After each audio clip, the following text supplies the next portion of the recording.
الحمدللہ رب العالمین والصلاة والسلام علی رسولہ محمد وآلہ واصحابہ اجمعین اما بعد فاعوذ باللہ من الشیطان الرجیم وَإِذَا سَأَلَكَ عِبَادِي عَنِّي فَإِنِّي قَرِيبٌ أُجِيبُ دَعْوَةَ الدَّاعِ إِذَا دَعَانِ فَلْيَسْتَجِيبُوا لِي وَلْيُؤْمِنُوا بِي لَعَلَّهُمْ يَرْشُدُونَ۔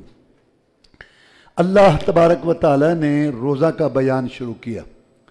روزہ کے بیان کے درمیان میں دعا کا ذکر کر دیا۔ روزہ کے درمیان میں دعا کے ذکر کرنے کا مطلب یہ ہے کہ اللہ یہ کہنا چاہتا ہے کہ اور مزدور تو ہوں گے، ان کی جب مزدوری پوری ہوگی تو اپنی مزدوری کے مستحق ہوں گے، لیکن روزے دار ایک ایسا مزدور ہے، اس کی مزدوری پوری نہ بھی ہو یہ مجھ سے مانگنا شروع کر دے، میں دینا شروع کر دوں گا۔ جب آپ سے سوال کرے میرے بندے میرے بارے میں تو میں قریب ہوں۔ اے پیارے پیغمبر صلی اللہ علیہ وسلم، جب آپ سے سوال کریں میرے بندے میرے بارے میں تو میں قریب ہوں، میں جواب دیتا ہوں پکارنے والے کی پکار کا جب وہ مجھے پکارے۔ بس ان کو چاہیے کہ میری بات مانیں اور میرے ساتھ ایمان لائیں تاکہ وہ ہدایت پا جائیں۔ اللہ تعالیٰ نے جہاں بھی یہ بات بیان کی ہے نا کہ تجھ سے سوال کرتے ہیں، آگے قل فرمایا یسألونک عن ذی القرنین، آپ سے پوچھتے ہیں ذو القرنین کا قصہ، قل تو کہے میں بتاؤں گا ان کے۔ یسألونک عن الیتامی، آپ سے پوچھتے ہیں یتیموں کے بارے میں، قل کہے میں بتاؤں گا، اصلاح کی پالیسی جاری رکھو۔ یسألونک ماذا ینفقون، آپ سے سوال کرتے ہیں کہ کیا خرچ کرے، قل کہہ دیجئے قل العفو، اپنے اخراجات سے زید۔ جہاں بھی سوال کی بات آئی اللہ نے قل کا ذکر کیا کہ نبی تو کہہ دے، لیکن جب بات دعا کی آئی، اللہ کو پکارنے کی آئی، سورنے کی آئی، عابد معبود ساجد مسجود اللہ اور بندے کا تعلق مناجات کا آپس میں ہوا، اللہ نے قل اڑا دیا، کوئی وسیلہ واسطہ رکھا ہی نہیں۔ وَإِذَا سَأَلَكَ عِبَادِي عَنِّي فَإِنِّي قَرِيبٌ، جب آپ سے سوال کریں میرے بندے میرے میں قریب ہوں، یہاں قل بھی نہیں کہا۔ تو اللہ یہ کہنا چاہتے ہیں کہ جب مانگو براہ راست، وسیلے واسطے صدقے طفیل یہ جائز نہیں ہے، یا یہ شرک بنتا ہے یا بدعت ہے۔ جو وسیلے واسطے صدقے طفیل کا عقیدہ رکھتے ہیں ان کا یہ عقیدہ ہوتا ہے کہ اللہ ہماری نہیں سنے گا، اور جب ہم ان کا واسطہ دیں گے تو پھر وہ سنے گا یا اس کو سننی پڑے گی، اور یہ کفر ہے۔ یہ عقیدہ رکھنا کہ اللہ میری نہیں سنتا کفر ہے۔ کسی کی پہلے سنتا ہے، کسی کی بعد میں سنتا ہے، کسی کی زیادہ سنتا ہے، تھوڑی علیحدہ موضوع۔ یہ عقیدہ رکھنا کہ اللہ میری نہیں سنے گا، تبھی تو یہ واسطہ وسیلہ کہتے ہیں، یہ کفر ہے۔ اور پھر یہ عقیدہ رکھنا کہ جب میں وسیلہ صدقہ کہوں گا تو پھر اس کو سننی پڑے گی، یا طاقت کے آگے مجبور ہے اور یا محبت کے آگے مجبور ہے۔ اللہ تبارک و تعالی انبیاء، صلاۃ، قیاس، وعدات، شہداء، علماء، ولی، پیر، پیغمبر، جن، فرشتے، گدیوں، درگاہوں، استانوں والے، زندے مردے، کلندر، سائیں، قبروں مزاروں والے، ساری کائنات کٹھی ہو کے اللہ کو کسی بات پر مجبور نہیں کر سکتی، نہ کسی کی طاقت کے آگے مجبور ہے، نہ کسی کی محبت کے آگے مجبور ہے۔ مجبوریاں دو ہوتی ہیں، یا طاقت کے آگے یا محبت کے آگے۔ وسیلہ واسطہ صدقہ تو فعل، کچھ کہنے والے لوگ ایسے ہیں کہ ہمارا یہ عقیدہ نہیں ہے کہ اللہ نہیں سنتا، نہ ہمارا یہ عقیدہ کہ مجبور ہے، ہم بس ویسے کہتے ہیں، تو پھر بدعت کرتے ہو۔ تو اس لیے وسیلہ صدقہ تو فعل کرنے میں کہنے والا یا مشرک ہے یا بدعتی ہے، کیونکہ قرآن میں اللہ تعالیٰ نے نبیوں اور رسولوں کی دعائیں ذکر کی، کوئی وسیلہ صدقہ نہیں ہے۔ رسول اللہ صلی اللہ علیہ وسلم نے جو دعائیں سکھائیں صبح شام رات دن کی گھر میں آنے، کوئی وسیلہ صدقہ تو فعل نہیں۔ نہ کو صحابہ وسیلہ صدقہ تو فعل کہتے تھے رسول اللہ صلی اللہ علیہ وسلم کا، نہ پہلوں کا۔ تو اللہ تعالیٰ نے اس آیت میں یہ سبق دیا ہے کہ براہ راست مجھے پکارو، لیکن لوگ بھی عجیب ہیں، 4 پشتی 5 پشتی مسلمان ہیں،